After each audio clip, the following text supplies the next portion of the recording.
व्यवहार और आचरण, इनके तल पर किसी को ज्ञान देना न सिर्फ अनुपयोगी होता है बल्कि खतरनाक भी हो सकता है। व्यक्ति पाखंडी बन जाएगा। कहीं इससे बेहतर है कि अगर वो व्यक्ति भीतर से काला है तो उसके आचरण में भी वो कालिमा दिखाई देती रहे। ये एक तरह के स्वास्थ्य का सबूत है। आप भीतर जैसे हो, भीतर से हो सकता है आप महाअज्ञानी हो, फिर मैं अज्ञानी बोल रहा हूं, आप उल्टे पुल्टे ज्ञानी हो, भीतर से आप जैसे भी हो, अगर वो बात आपके व्यवहार में दिखाई दे रही है तो ये चीज स्वास्थ्य का लक्षण है। उदाहरण के लिए, भीतर से आपको लगता है कि आप सिकंदर महान हो,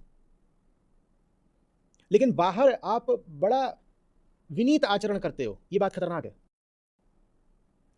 आपसे बेहतर वो इंसान है जो भीतर अपने आप को सिकंदर महान मानता है और बाहर भी दूसरों पर रौब झाड़ता है। इस व्यक्ति के सुधरने की, बेहतर होने की ज्यादा संभावना है। लेकिन हमने क्या करा है, हमने बाहर आचरण के कुछ कोड, कुछ टेम्पलेट बना दिए हैं कि ऐसे ऐसे ऐसे ऐसे चलना, भीतर से कैसे भी रहो क्या फर्क पड़ता है। हमारी जो पूरी व्यवस्था है वो भीतर झांकती ही नहीं है। कृष्ण इसी के विरुद्ध आज चेतावनी दे रहे हैं। कृष्ण कह रहे हैं ऊपर ऊपर की निष्कामता से कहीं बेहतर है सच्ची सकामता। और सच्ची सकामता हमारा यथार्थ है, क्योंकि भीतर से हमें बड़ा अज्ञान है। अज्ञान तो है ही ना, कौन यहाँ खड़ा होकर के दावा करना चाहता है कि हम ज्ञानी हो गए। और अगर भीतर अज्ञान है तो बाहर तो काम रहेगा ही रहेगा। तो तुम मुझे बताओ, तुम प्रदर्शित कैसे कर रहे हो कि तुम्हारे पास कामनाएं नहीं है? कैसे प्रदर्शित कर रहे हो कि तुम निस्वार्थ हो?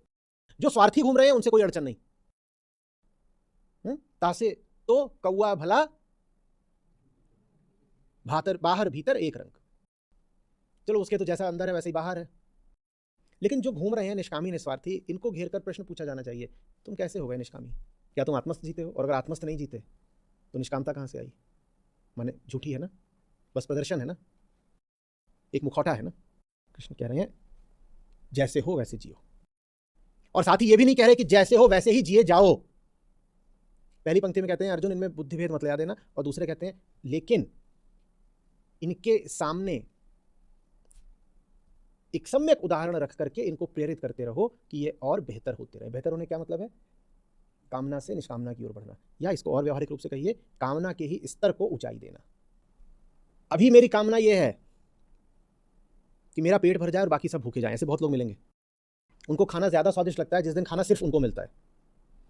इससे थोड़ा बेहतर हो गए तो क्या कहा? ये नहीं कहा कि मैं अपनी रोटी दूसरे को दे दूं, ये कहा कि मुझे भी मिले औरों को भी मिल जाए। नहीं तो बहुत तो ऐसे होते हैं।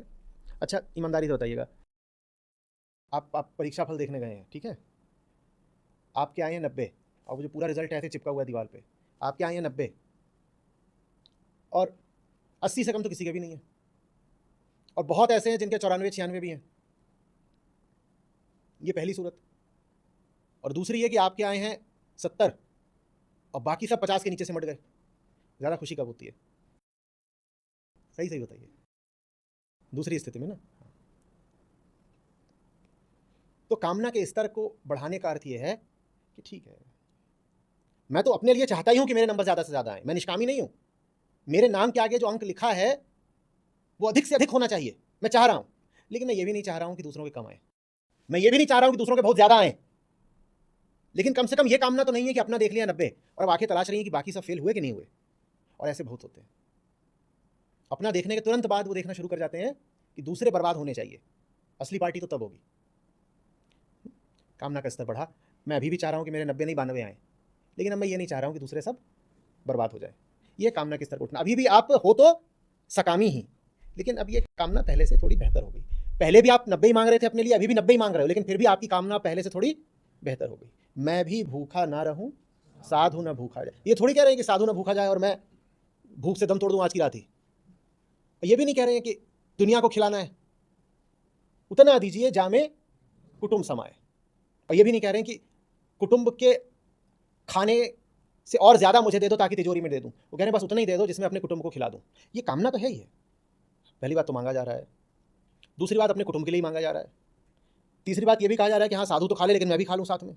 तो इस सब में स्वार्थ तो है ही है, लेकिन ये सुंदर स्वार्थ है। ये वो स्वार्थ है जो अब परमार्थ की ओर बढ़ने लगा है। ये स्वार्थ है जो अपने हित के साथ अब साधु के हित को बांध चुका है। तो अध्यात्म अतियों में नहीं चलता है। अध्यात्म बेहतर होने की व्यवहारिक विधि का नाम है सतत प्रगति, पहले से लगातार बेहतर होते रहना। कोई पूछे अरे इतने दिनों से गीता पढ़ रहे हो, अहंकार मिट गया? बिना किसी लज्जा के क्या जवाब देना है? नहीं मिटा। क्या समझते हो अगले 1 साल में मिट जाएगा? बिना सकुचाए क्या बोलना है? बिल्कुल नहीं मिटेगा। 10 साल में? संभावना तो 10 साल में भी नहीं है। फिर क्या कर रहे हो? जख मारने गए हो? कर क्या रहे हो? काय के लिए गीता पढ़ रहे हो? जवाब क्या है? बेहतर हो रहे हैं, बेहतर हो रहे हैं। निष्कामी नहीं हो गए, पर पहले से बेहतर सकामी है।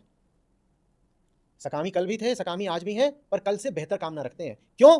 क्योंकि अपने आप को कल से थोड़ा बेहतर जानते हैं। जिंदगी सपनों से, इरादों से, लक्ष्यों से खाली हो गई है क्या? नहीं नहीं नहीं नहीं नहीं भाई, ऐसा कुछ भी नहीं। ऐसा कुछ नहीं है कि हम मुक्त पुरुष हो गए हैं और आत्मा के आकाश में पक्षी बन के उड़ रहे हैं। ऐसा कुछ नहीं हो गया, कुछ भी नहीं हो गया। बस इरादे पहले से अब थोड़े बेहतर हो गए, लक्ष्य पहले से थोड़े ऊंचे हो गए हैं। नहीं, पर हमें तो बताया गया है कि अध्यात्म का मतलब होता है पर्पसलेसनेस, निरुद्देश्यता। भाई जिसने बताया होगा बताया होगा। हमारे पास तो पर्पस है, हमारे पास तो उद्देश्य है। बस कोशिश अपनी ये रहती है कि अपने उद्देश्य का रोज रोज परिशोधन, रिफाइनमेंट करते चलें। कुछ चाह तो रहे हैं और आखिरी सांस तक कुछ चाहेंगे, बस क्या चाह रहे हैं वो बात बेहतर होती चले। और मेरी चाहत का विषय तभी बेहतर हो सकता है जब चाहने वाला बेहतर होता चले। आशा तृष्णा ना मरी, अरे जब कह गए दास कबीर तो हम किस खेत की मूली हैं। ना आशा को जाना है न तृष्णा को जाना है। तृष्णा तू न गई मेरे मन से, जाना तो इन्हें नहीं है।